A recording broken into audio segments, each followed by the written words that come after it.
sports broadcaster and journalist, currently attending UCLA. It's a pleasure to have you on the show, Grant. No, thank you so much again, y'all for having me on. I'm super excited to get into it. Awesome. Thanks for coming on tonight. Of course. Absolutely. I'm your host, Kevin, And I'm your co-host, Brian. and you're now tuned in to Coder Conversations. So yeah, Grant, tell us a little bit about your background. Like what are you really attempting to accomplish? Where do you want to take your career? I know you're still in university, but like where do you see yourself going? I mean, first and foremost, I really do want to get to a point where I'm on ESPN doing a studio show. I feel like that would be incredible to achieve. I know that's, it's kind of far out there, and it's hard to get to that point just because it's so competitive. But Sure. I really do want to eventually achieve something where I'm on TV, or could, use my voice to really talk about sports, just because I've always loved talking about sports ever since I was a young kid. And the reason why is it's actually funny. I lived in Germany for a couple of years when I was really young, like ages 4 through 6. And my way of acclimating back to American culture was really getting it, becoming enamored with American sports. And that's how I tried to connect with a lot of my peers when I was a lot younger, watching American football, baseball, basketball, things like that. But I really do, after my undergraduate term, I really do want to become a sports broadcaster, sports host, something along those lines. Awesome. So what particular sports like really piqued your interest? Like if you had to choose a couple of sports to cover, like what would those be?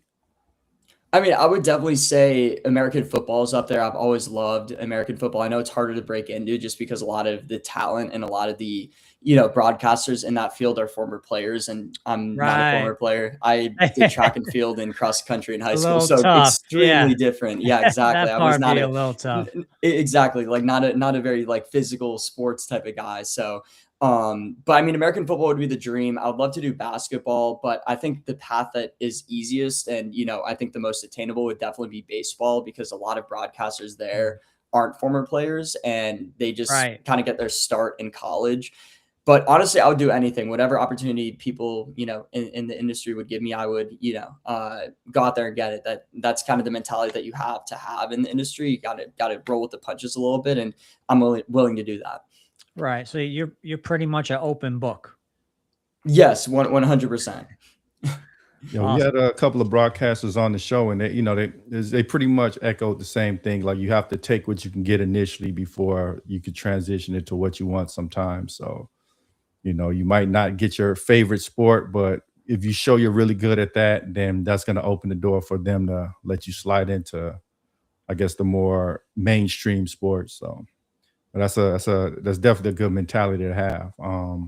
So like you entering into the university, like just in high school, did you really start taking a lot of journalism classes or joining the journalism team, or how did you prepare for this career prior to going to college?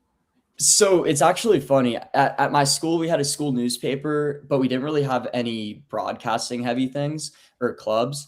And I actually didn't do the newspaper at all in high school. And it was kind of a thing that I realized I wanted to, break into when I got to college, or maybe late in my high school career. But by that point, it was kind of too late to really get involved with those clubs that would have set me up better for my career path.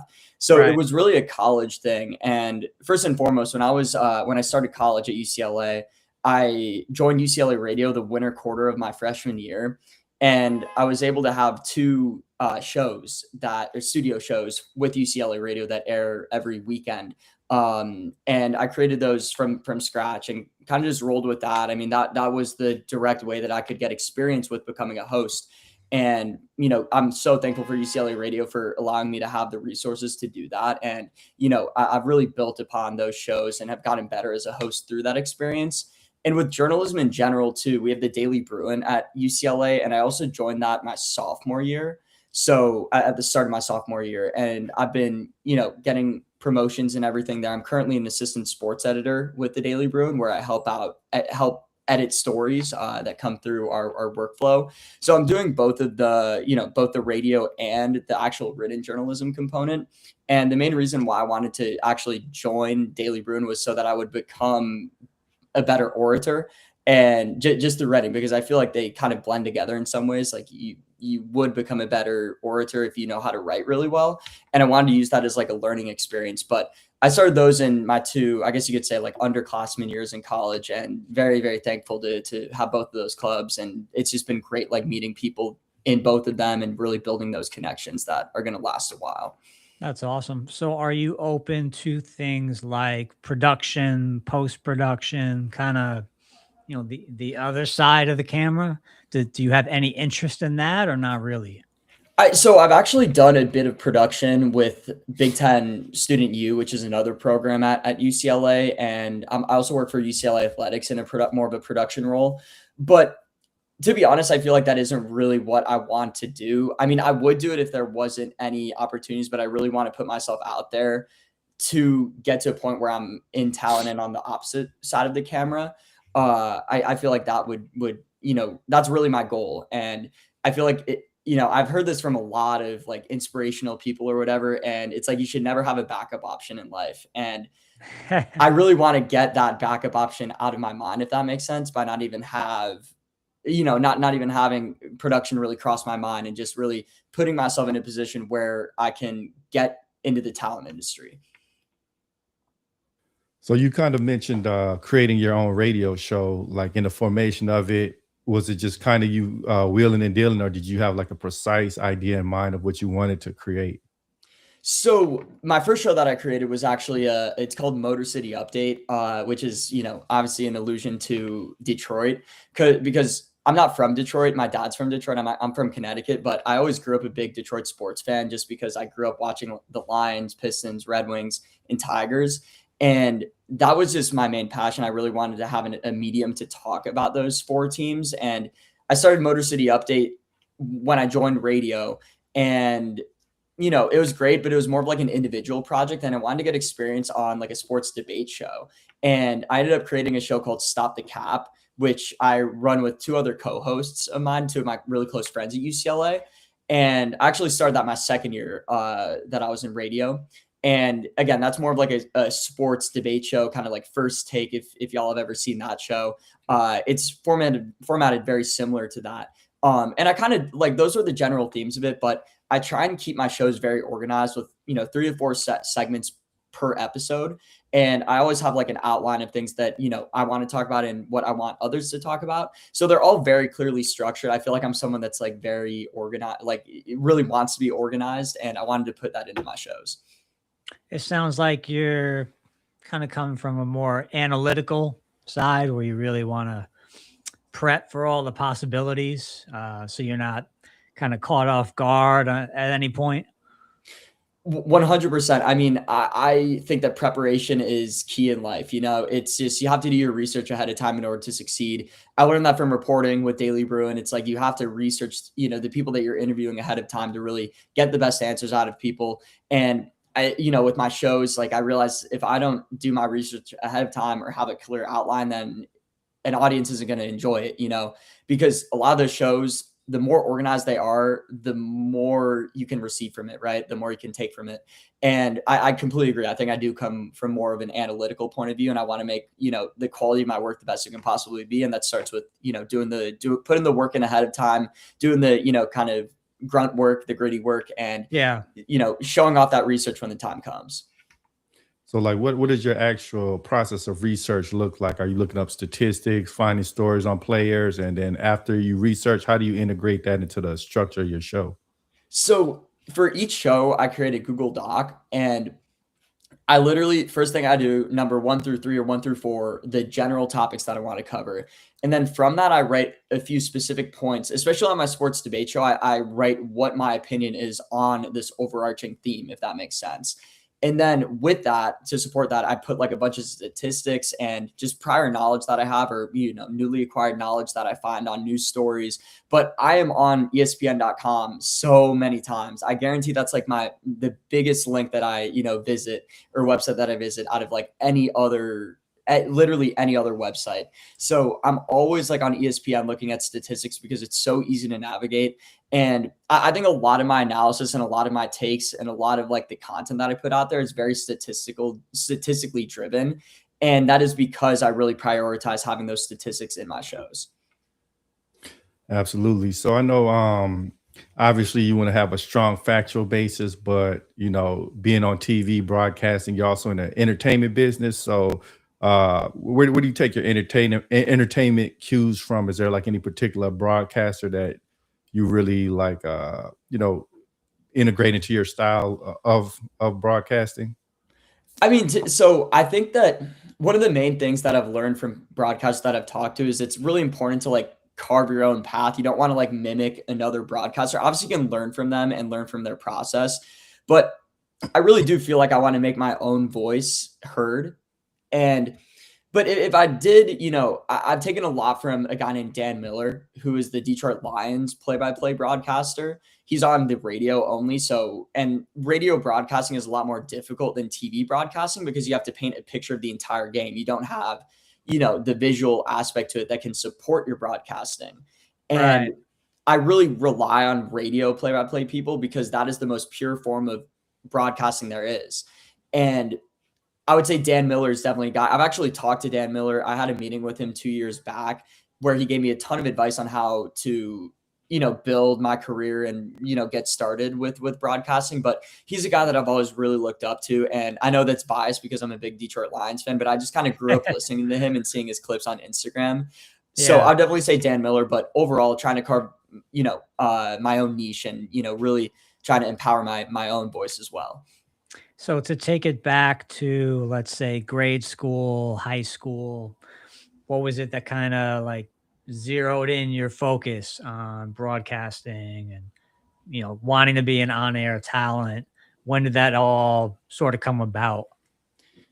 I mean, in high school, I remember writing all my college essays about this. Literally, I made the theme of all my college essays about stepping out of my comfort zone. And the reason why I did that is because I had a great like analogy to use in my college essays because during my junior prom in high school, I was the one that like started the dancing. If and like no one's dancing on the dance floor and then I just kind of start dancing. And that was what really made me realize that I just revel in like stepping out of my comfort zone and putting myself out there. And there's no better way to put myself out there than being a broadcaster where, there's people looking at me, there's people listening to me. And, I've always had like my mom always told me this when I was a kid. I always had a voice for the theater. She wanted me to get a Tony and, have that acceptance speech where I, give all the credit to her basically. And like, she's a big theater fan, but I've always had a very, very loud voice, very articulate voice. But it really came in high school because when I started high school, I didn't really have any extracurricular activities. I really wanted to be in my own comfort zone. And then it was actually running originally that got me out of my comfort zone. I didn't start doing track and cross country until my sophomore year of high school. And I kind of took a leap because that was during COVID. I really didn't want to do it, but then something in me just told me that I should do running. My body was built for it. I knew I was going to make some new friends out of it. Yeah. And that's kind of what was the final piece that needed to be added to make me realize that I really wanted to be a sports broadcaster. And that didn't even come until later in my high school career, as I mentioned before. But I would just say it's the combination of me loving sports ever since I was a kid, just watching sports and engaging in sports, talking with my friends about all different types of sports, having the voice. A lot of people say I have a broadcaster's voice. And the final piece was, my identity that is really synonymous with like stepping out of my comfort zone. That is extremely important. Just taking initiative and doing things you're not comfortable with. Like me, for example, I'm not necessarily the most extroverted person, but here I am running a podcast. So Yeah.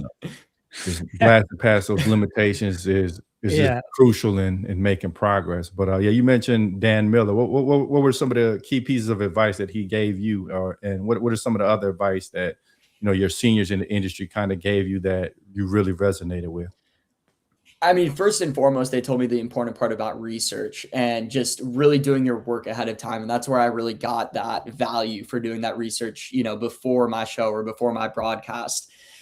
And I would also say they told me the most important thing with broadcasting is just say what you observe. Don't add all these extra words and try and be as concise as possible. It's similar to writing where you want to get your point across in as simple words as possible. And I think it's even more so in broadcasting because you don't want to add all these unnecessary words to what you're saying and all these filler words. And that's something that I've always struggled with. But he really advised me, and other people have told me the same thing. It's like you really have to make every word count in your broadcast. Like no word should be there Yeah. for no reason at all.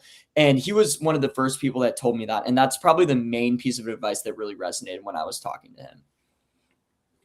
So yeah, definitely want to be careful with the filler words and um yeah, I think us being in this sort of entertainment space, you also can't be afraid to take risks. You know what I mean? So Mm. but it's also a tight rope that you have to walk because I know in this sort of space you say one wrong thing and that could torpedo your career. So how do you balance like the entertainment and the riskiness with not going off the edge and saying something that might offend a lot of people and get you possibly kicked off the air? I mean, I think it's all about discipline at the end of the day. You really have to have the emotional intelligence and the wherewithal to realize when something you're saying is not exactly appropriate in a specific context. And I know that nowadays it's especially prevalent to make sure with cancel culture and everything, it's especially prevalent that, you focus in on what you're saying and make sure that it wouldn't offend a specific population.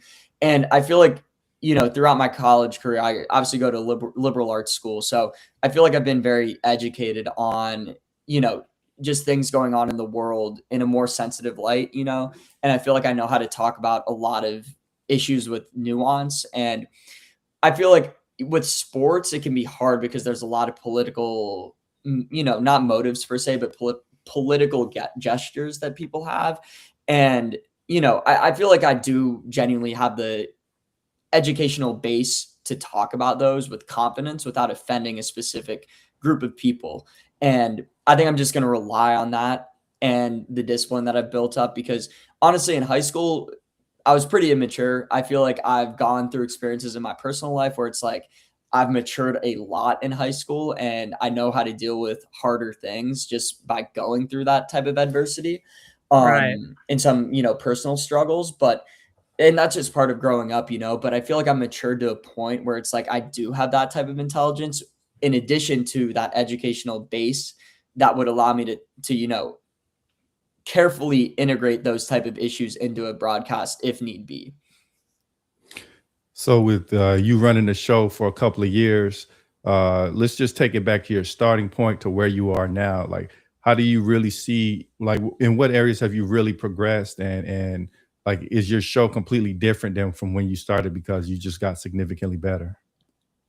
I mean, when I started, it was a mess just because I had so many filler words. And even though I had Yeah. outlines and everything, I had so many filler words and I would like circle back on points and stuff. It wasn't a very entertaining show, to be honest, during my freshman year. But once I kind of got that outline and I realized how important it is to talk in a very concise manner, that's when I really started to develop a good show. And I think it started genuinely with my second show that I mentioned, Stop the Cap, because, I was with my friends. I couldn't really just goof around by myself. Like it was something that we all wanted to make a good show.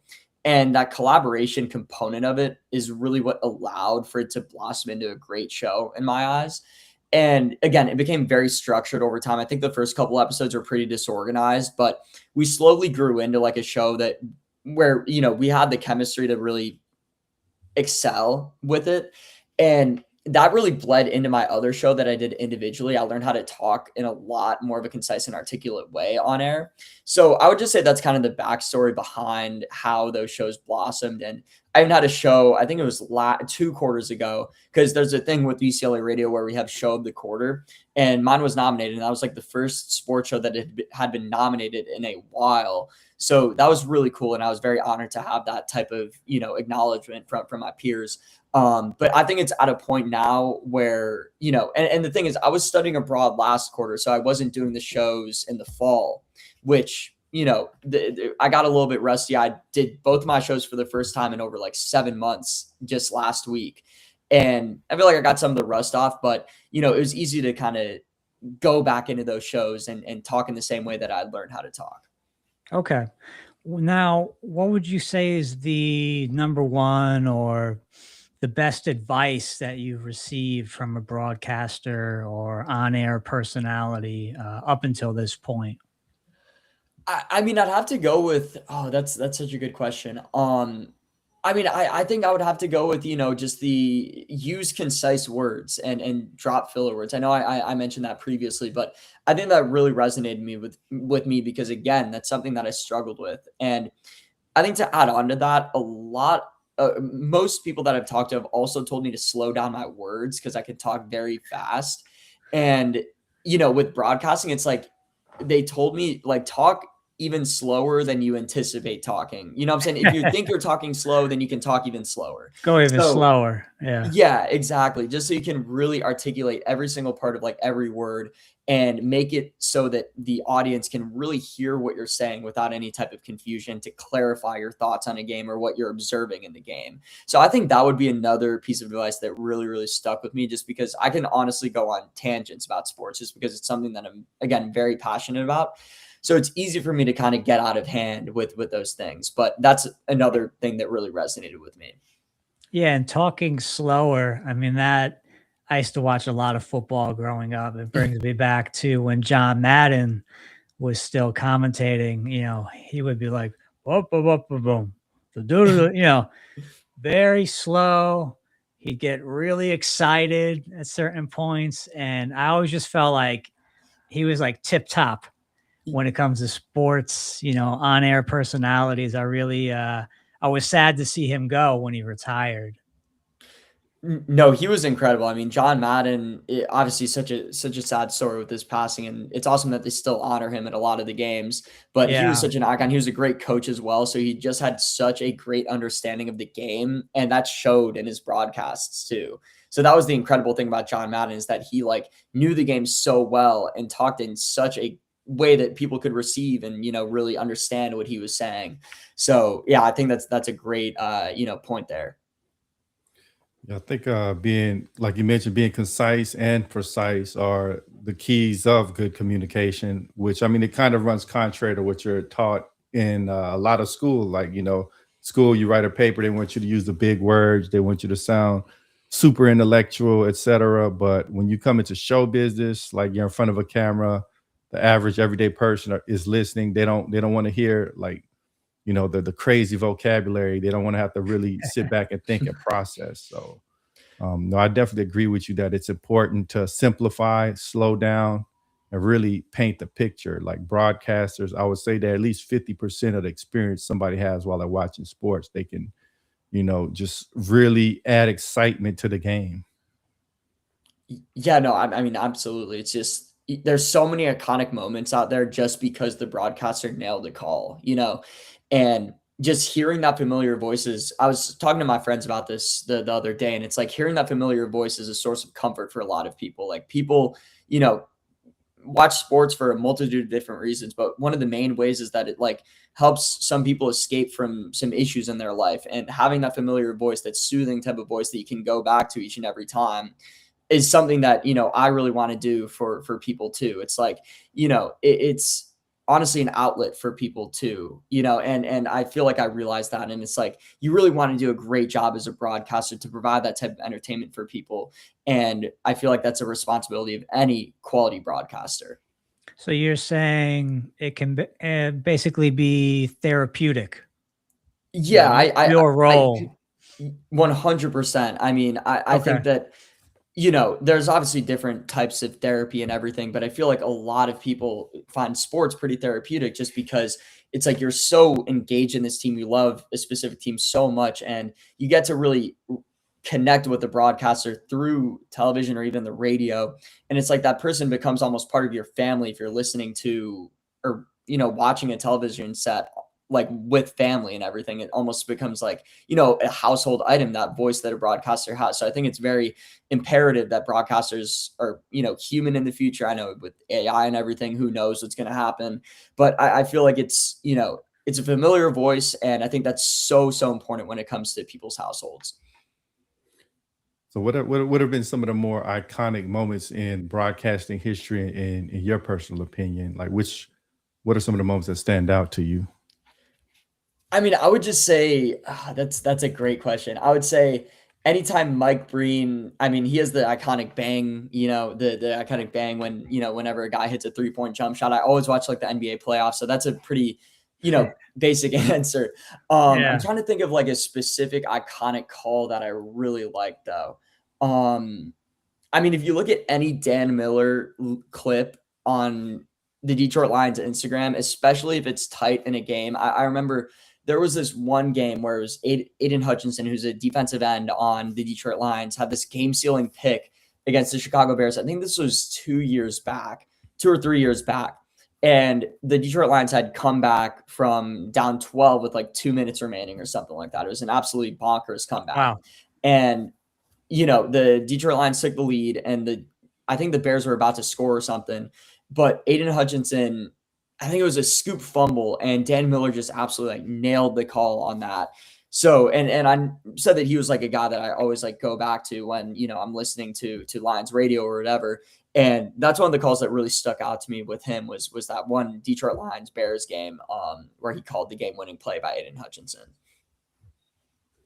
Awesome. So, like, who are some of the other sports analysts, particularly in the realm of football, that really stand out to you? For example, like Tony Romo or.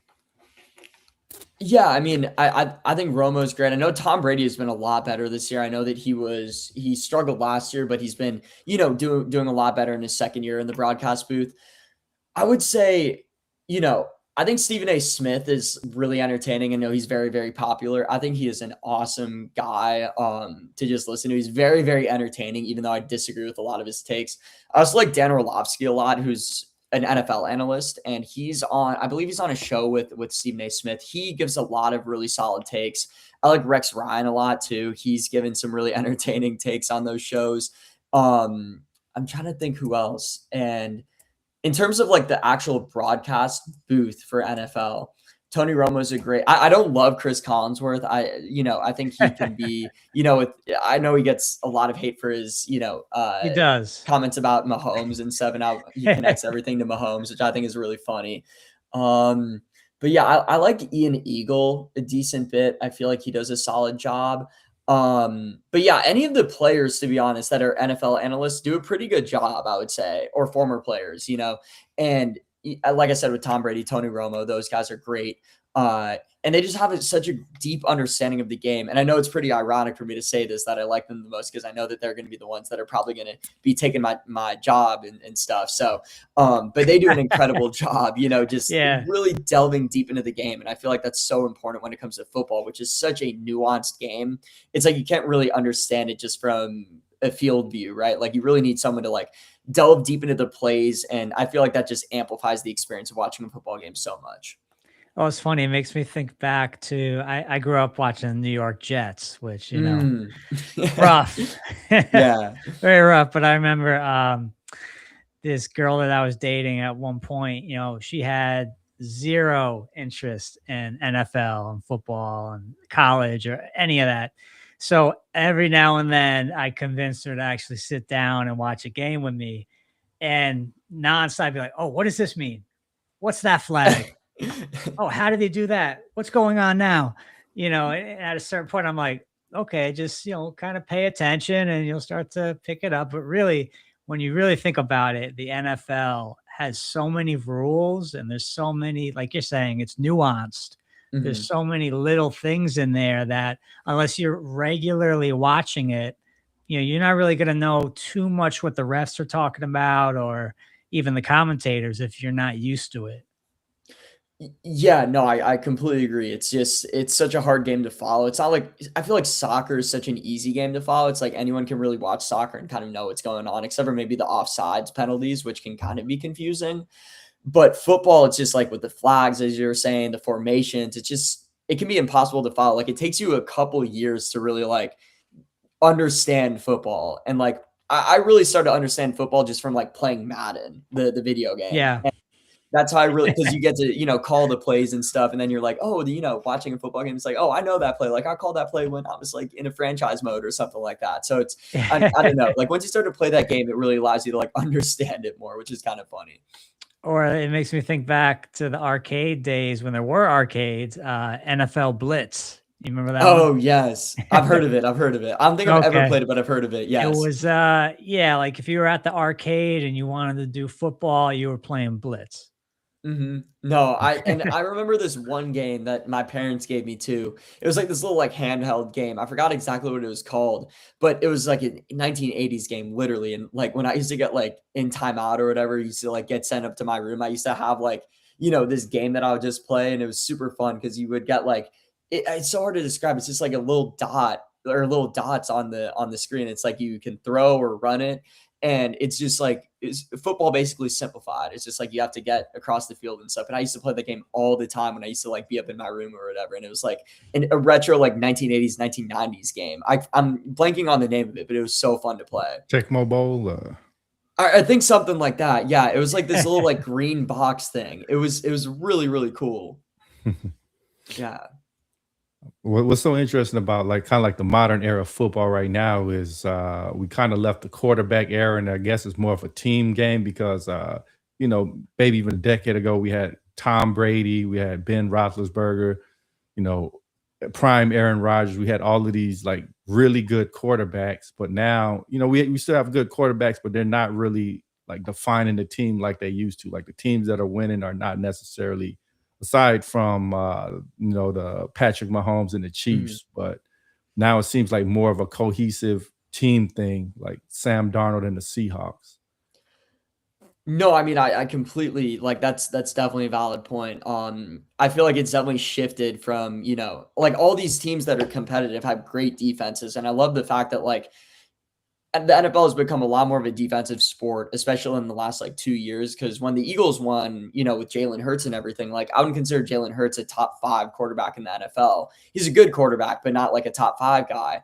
Yeah. And they obviously like routed the Chiefs. It was a complete like massacre in the Super Bowl, and a lot of that had to do with the fact that they were better, or like a lot better of an overall team than the Chiefs. Even though Mahomes is a lot better of a quarterback than Jalen Hurts, so I feel like I've enjoyed the shift from away from the quarterback position. It's sad to see like Tom Brady not being there anymore, Ben Roethlisberger not being there anymore, Peyton Manning, all those guys were incredible back in the day. But NFL at the end of the day, it's like you have X amount of guys on the field at a given time, and like 22 guys that are actually like starting on a roster, and it's like 11 on offense, 11 on defense, and it's it's like you need every single player to win. And the Seahawks have the 12th man with the fans and everything, and I feel like that also plays a huge role too in the NFL. But I've kind of like this shift away from quarterbacks as well, just because it's a lot for a better product. And obviously quarterbacks are going to get the most attention out of any position, and that's completely warranted. But it's like you're discounting 100%. all 100%. The quarterbacks. Yeah, and like it's like you're kind of discounting all the other 50 guys on the roster, right? Just because you're focusing so much on the quarterback. So I feel like a lot of these other guys are getting the respect that they're due. Yeah, I think like even the running backs, they're not as standout as they used to be. Like you have Derrick Henry, he's like one, but you used to have like Adrian Peterson, Barry Sanders, like these really pop beast mode, really pop out running backs. I can't really think of one right in the league right now. Yeah, I mean, yeah, I would say there's probably 3 or 4 elite running backs in the league right now, and I think it's limited to Derrick Henry, who's incredible. I'd say Saquon Barkley's still great.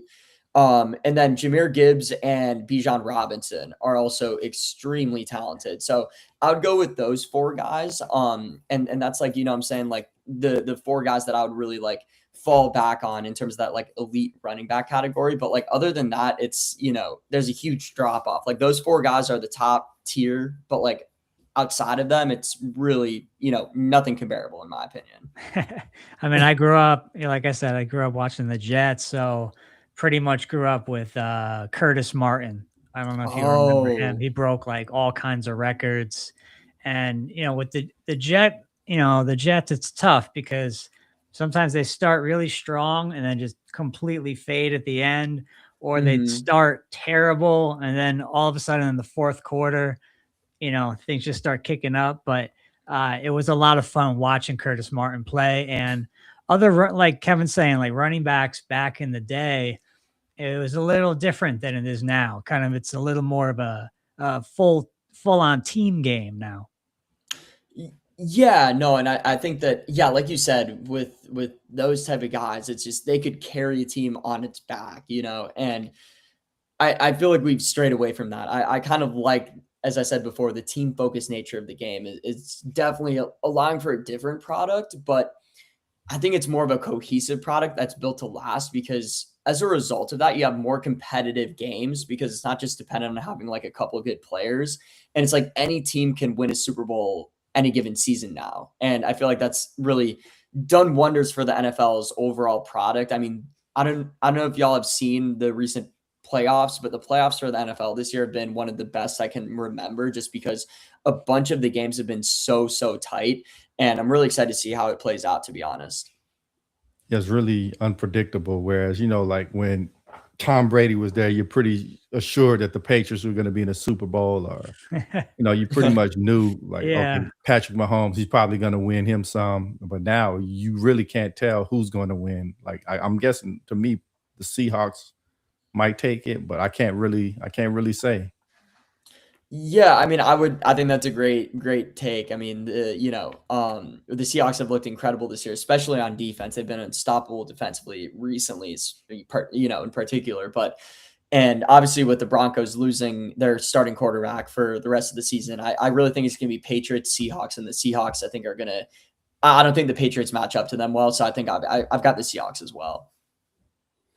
No, it's amazing how quickly teams like the Seahawks and the Patriots rebuild, while teams Mhm. like the Cowboys, they're forever in rebuild mediocre mode.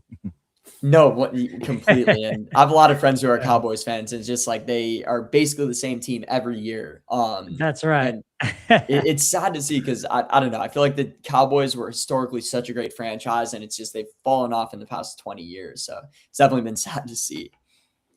I think the Giants might actually start to be good again since they Mhm. got Harbaugh, so that'll be interesting. No, I completely agree. I think that was a great hire. I have a really close friend actually from New York. He's a huge Giants fan, and he said he loved the hire. And they got some good weapons on that team too, who are coming back from injury. So I think they have a bright future in technically New Jersey, which is funny, but at MetLife. So I think they're going to be good for the foreseeable future. What's funny too about football is, you think about ageism and maybe the tech industry. Okay, you hit 50. Now people are, you're kind of on the sidelines trying to get hired for jobs that you're overqualified for. But it just makes me think about the NFL. You hit 35 and you're considered old. Okay, your knees are blown out. You can't be a running back anymore. You can't be a wide receiver. Can you speak to that at all in terms of how players they don't last as long as they used to, like a Brett Favre, what he played to like 40, 42. Mhm. Yeah, and then obviously like Tom Brady until 40. I think it Tom was something like Brady, yeah, 45 it's too. another good Yeah. example. Um, I mean, I just think that that's such a good question because I feel like with sports medicine and everything, it should be the opposite where you see guys playing longer, because it's so developed that it can really, excel in terms of recovery and like allow guys to recover super quickly from injuries and stuff like that. I feel like it's honestly because of CTE in the NFL specifically, and just because of the fear behind it. And there has been technology with the Guardian caps and stuff to really like, what I'm saying to really, have a lot of focus on it. But I think it has been the knowledge on CTE that we've really garnered in previous years because it scares the players. I mean, you see a bunch of historical dudes that are suffering from CTE and they're completely different people. I mean, for example, Antonio Brown completely fell Yeah. off the rails, and a lot of people speculate that being due to CTE.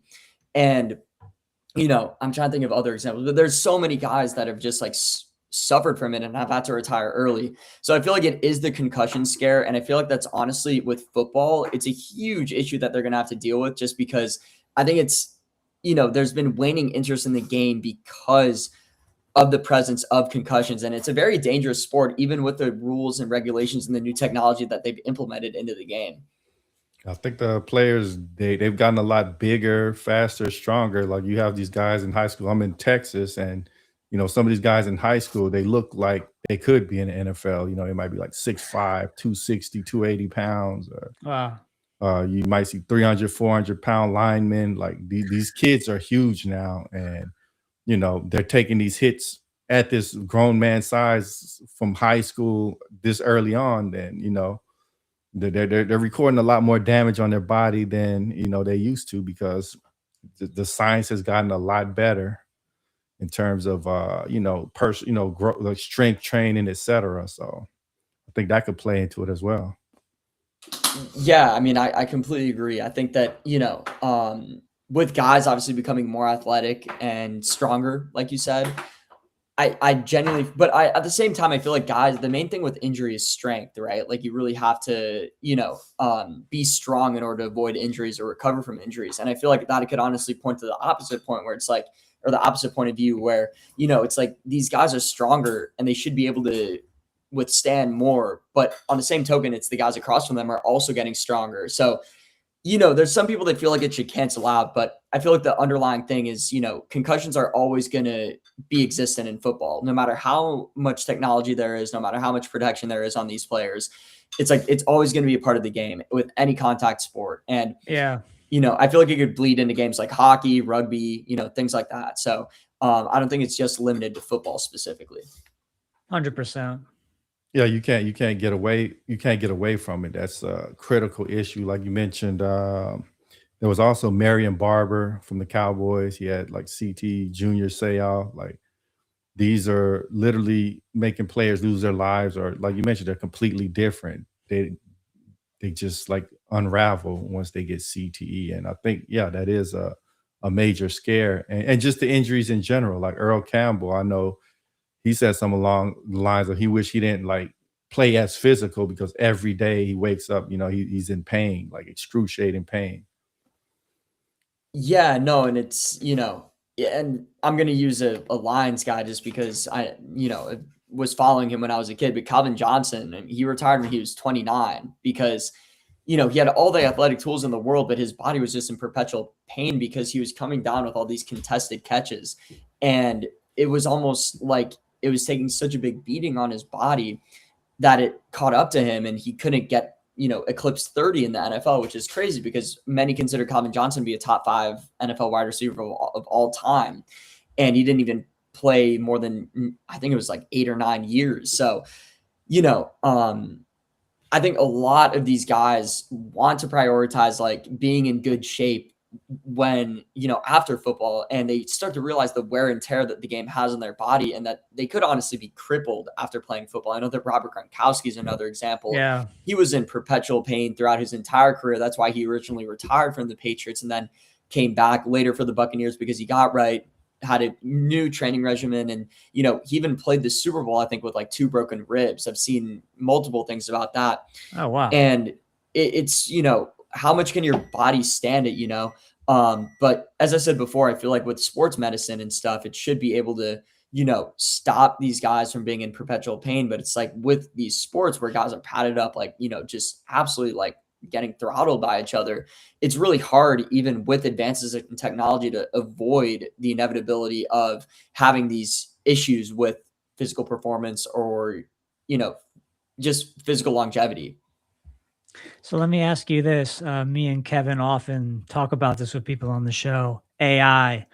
How do you think artificial intelligence is going to affect sports like the NFL, Major League Baseball, soccer? Do you see AI kind of coming in and totally changing up the rules, or camera work? What are your thoughts on that?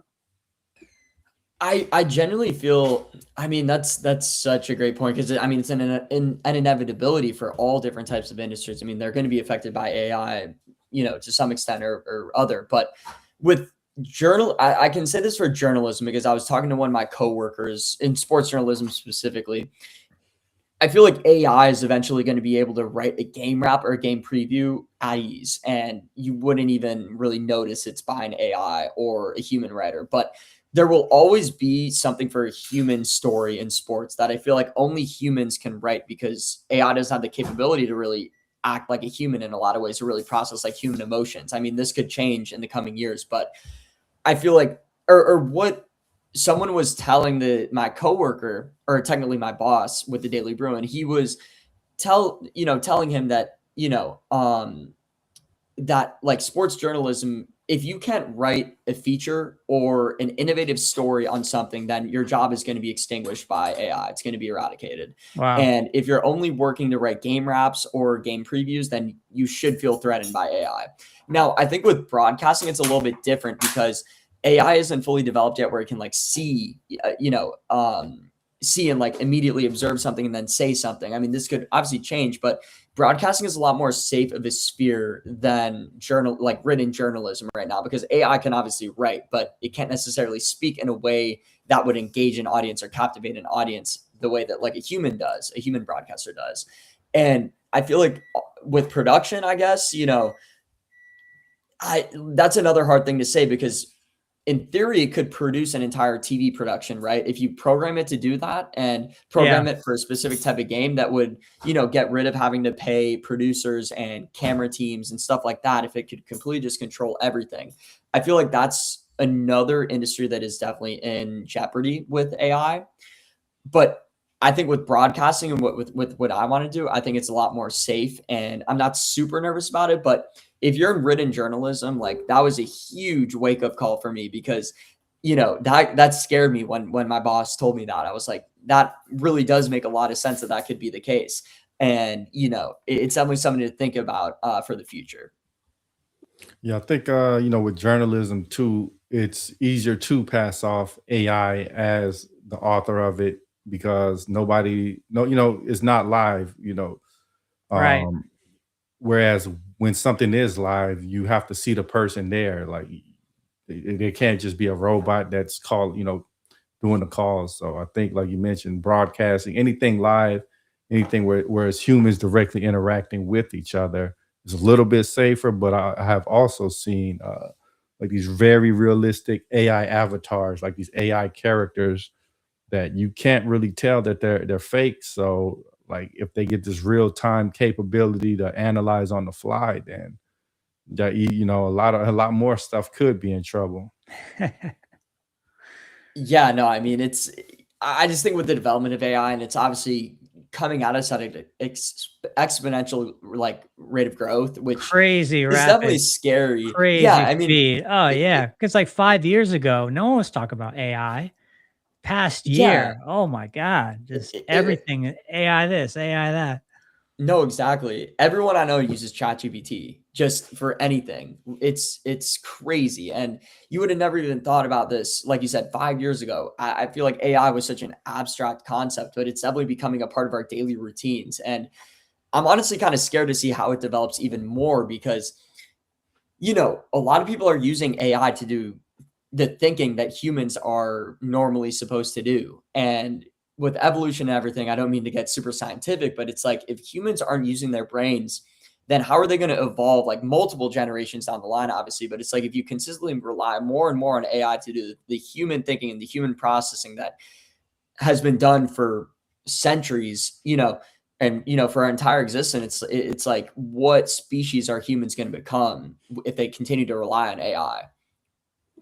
Yeah, it's been like 20 years since I was in college, and I know like even college probably has changed a lot, because you could just use AI to write the term paper and maybe rearrange some stuff, massage it so it looks like yours. So I know it's harder for professors to catch cheaters now. Yeah, no, and that's every single class that I take at university. They always, in the syllabus, we have a syllabus week, like obviously when we first get to school, and they always have a AI topic on the syllabus that they mention in their first class. And it's just like, I never had this in my first year of college either. It started to happen more late in my first year, but it's just like, it's crazy how much has changed, especially on the educational level, in such a short span of time. And I try, like, I use ChatGPT for, a lot of like math problems or anything, if I'm like, struggling with something and I want like an explanation. But one thing that I tell all my friends, because I love to write, is that I will never use ChatGPT for writing at all. I just feel like it strips away a lot of creativity, and I really enjoy the process of like making the work my own. And with AI, it's super hard because, you could easily get a writing assignment done in 30 minutes with AI, and it takes a lot longer to really like think about how to write something, do an outline, stuff like that. But I think it can be used as a tool, but I feel like Yeah. also people do exploit that tool and use it instead of thinking about things. And I feel that's going to be a huge detriment for people when they actually get in the job industry and for future generations down the line. Yeah, we had a guy on recently. We were talking about AI, and he said, you know what? It's probably going to come a time where, there will be a niche for the human stuff because there's going to be so much AI all over the place. You don't know what's real, you don't know what's fake, but then you have, your human talk shows and podcasts and, whatever else, sports shows. And this guy was saying, I think there's always going to be a place for that human element. And I agree because, look at a podcast like this. How would AI duplicate what we're doing here? All the booking, the networking, the marketing, the audio mastering, the editing, on and on and on. What a podcast takes to be put together. I'd like to see AI do that now. I don't think it could. Yeah, I mean, there's so many steps in the process, but who knows down the line, like we were talking about, the development of it has just been so exponential. So it could end up doing that, which scares me because it's like, how do you even differentiate what's human and what's not human if it does Right. continue to develop? Because there's videos out there that I see like when I'm scrolling on Reels or whatever, and it's like I don't even realize this is made by AI, and then it says like a made by AI thing at the end, and it's just like wow, it's just the development of it, of specific like video making and some of those production type of things has just been crazy to see how AI has developed so quickly to get those things down pat.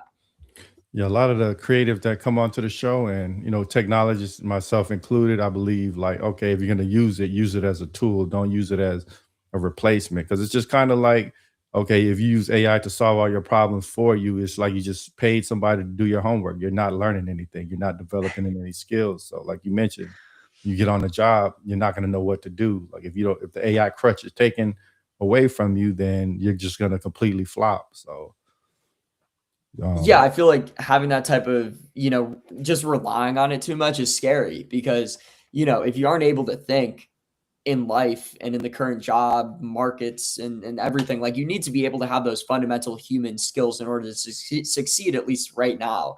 And, it isn't really valued to even have like that AI experience in a lot of fields, but yeah, I think having that like too much reliance on AI is definitely a detriment.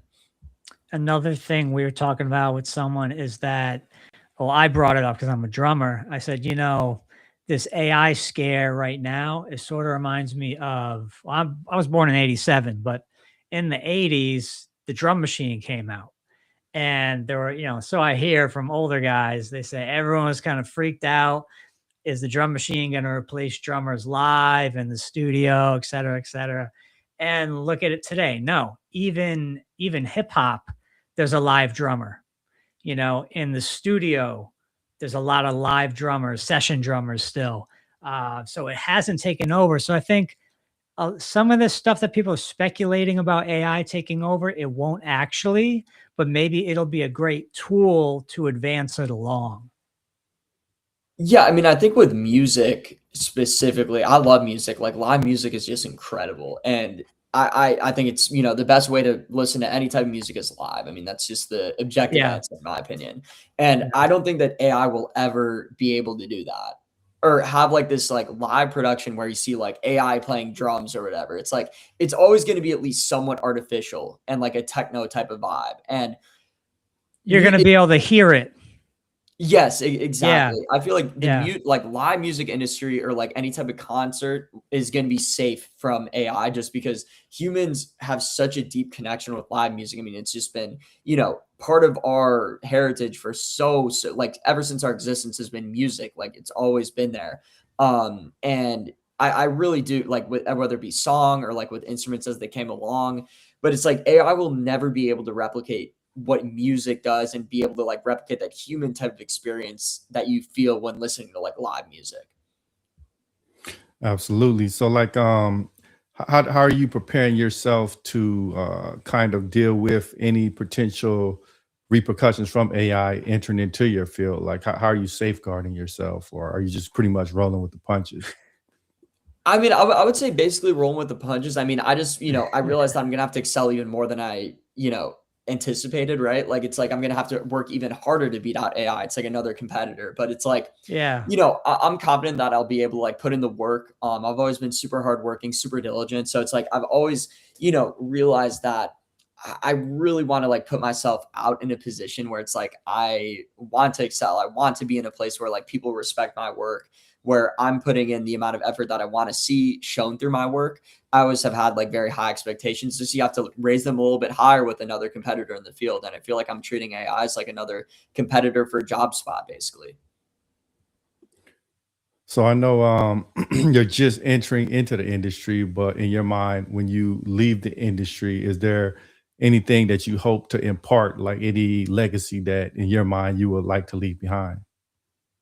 I mean, I think, one of the main things is that I know, like, I always want to treat people with kindness. I know that sounds very, very cliche, extremely cliche, but it's so true. Like, always treat others the way that you want to be treated. I feel like a lot of people that get into like a fame type of industry or like get notoriety, it can kind of turn you into a different person. It, makes you, kind of sour in a lot of ways, or at least that's just my outside perception of it. But I always want to be someone that embraces like what it is to be human and treat other people with like the respect and kindness that they deserve. Um, and again, I feel like I really want to like emphasize and like impart onto people that like working hard like will get you someplace. It's another cliche thing to say, but it really will. You just have to fully like believe in yourself and just like keep working as hard as you possibly can and keep hustling in order to get to a point, and you'll start to see the results. You're going to get 1,000 no's for every yes that you get in an industry like sports. You just kind of, as you said, got to roll with the punches and, just keep working hard, keep believing in yourself, even when it gets hard. It's like you have to have a very good social circle around you, a great support system that like uplifts you. That's so important. I'm so lucky to have people in my life that have like been in my corner and have like helped me through a lot of things and just have like truly believed in me when I, didn't really believe in myself. And I feel like that is one of the most understated things that I, could ever give credit for, is just like people have always been there for me. And I'm extremely lucky to have the family background and like the friends, that care about me. And I hope that I've been the type of friend that, I can, kind of express like my love for them. So, I hope that I'm the same friend that they are to me, if that makes sense. So, but yeah, I would just Yeah. say those are kind of the things I want to impart onto people. I mean, we always expect, okay, a friend should lift us up. A friend should support us, not talk behind our backs, be envious, jealous of us. I mean, the thing is, a lot of friends end up being that way. Mhm. But it's, you would hope that more people will try to, like you're saying, be kind, be gracious, be generous, be humble. I think that's more of what the world really needs right now. Yeah, and I want to add a little bit onto that. It's just like I feel like gratitude is like one of the most important things that you can express in life. You really, really should take at least 1 or 2 like minutes to express right like gratitude every single day. Because when things get busy in life and things get hard, you can really forget about the things that you're lucky to have in your life. And it's like, I feel like it's so important, at least like once or twice every day, just to like look around you and look at the things that you have, no matter where you're at in life, and just be like, I'm really grateful for that. Like, I'm going to express like my gratitude to one of my friends. I'm going to like internalize like my gratitude for like having an apartment. You know what I'm saying? Like, it's like people don't have the same type of resources, the same type of privileges that like, I'm lucky to have. And like, I really want to like be great, gracious and like have that type of gratitude. It makes you feel a lot better. And it's so important to have that type of humility in your everyday life. Absolutely, man. Yeah, we're getting to the top of the hour, and it's an absolute pleasure to have you on the show. Before we get out of here, did you want to leave our audience with any closing thoughts, and where can they find you at? I mean, first and foremost, I would just remember to always be prominent. That's kind of been my brand or like slogan or whatever. Be prominent, just like always believe in yourself, keep putting yourself out there. It's important to step out of your comfort zone, as I was saying before. My Instagram is at your boy GWBOI. And yeah, just be on the lookout for anything. And yeah, I really do appreciate y'all's time. It was a pleasure getting to know y'all. And yeah, thank you again for giving me the opportunity to, talk a little about my story and just, It's been a pleasure. Yeah, no, absolute pleasure. Absolutely. And we'd like to thank everybody for tuning in. We'll catch y'all next